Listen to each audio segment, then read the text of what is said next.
Guys ये मैं हूँ, ये मेरा टीम है।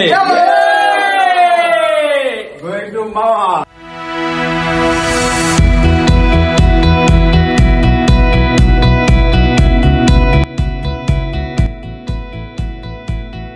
হ্যালো গাইস, কি অবস্থা সবার, কেমন আছেন?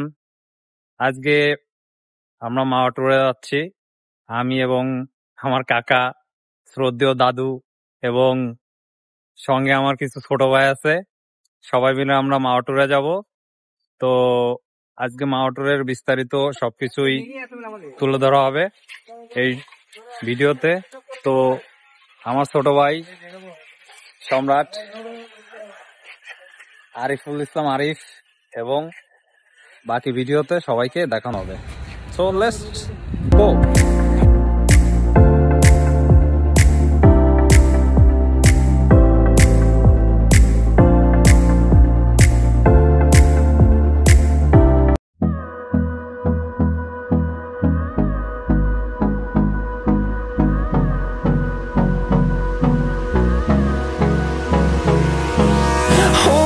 Close till I get up. Time is barely on our side. I don't wanna waste what's left. The storms we chase are leading us, and love is all we'll ever trust. ইতিমধ্যে আমরা আমাদের গন্তব্যে পৌঁছে গেছি।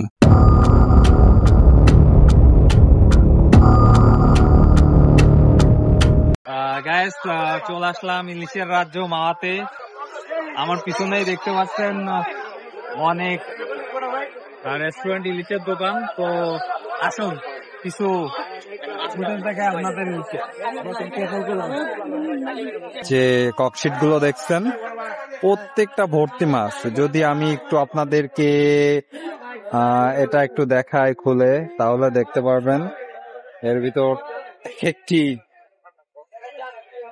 রূপালী তাজা ইলিশ, একদম তাজা fresh. দেখাও সাদা ভাই, দেখাও।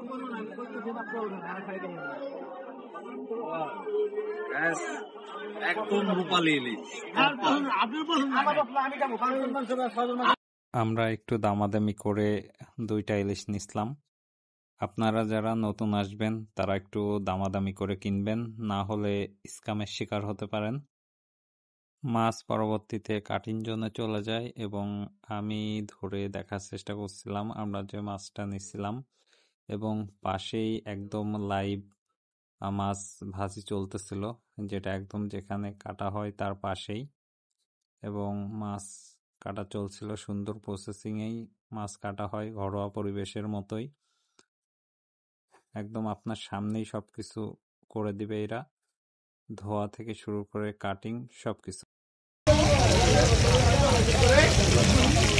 মাছ ভাজিটা খাঁটি সরিষার তেলে আপনার সামনেই করে দিবে এবং সাথে লেজ ভর্তাটা করে দিবে। এই যে পুরো 2টা ইলিশ এখানে ভাজি করা হয়েছে, দেখুন পুরো রেডি। আমাদের খাবার রেডি, এখন আমরা খাওয়া দাওয়া করব। খাওয়া দাওয়া শেষে আশেপাশের পরিবেশটা একটু দেখার চেষ্টা করছিলাম। এখানে ইলিশ বাদেও অনেক রেস্টুরেন্ট পেয়ে যাবেন, মোমোর কিছু আইটেম আছে দোকানের ভিতর। তো একবার দেখুন, এখানে সারি সারি মোটরসাইকেল, গাড়ি একদম দূরে পর্যন্ত পার্কিং শুধু।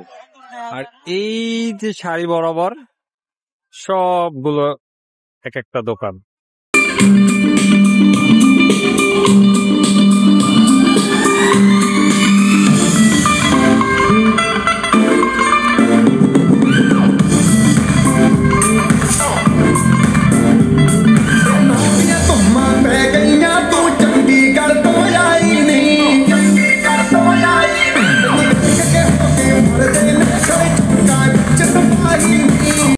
The time was really good.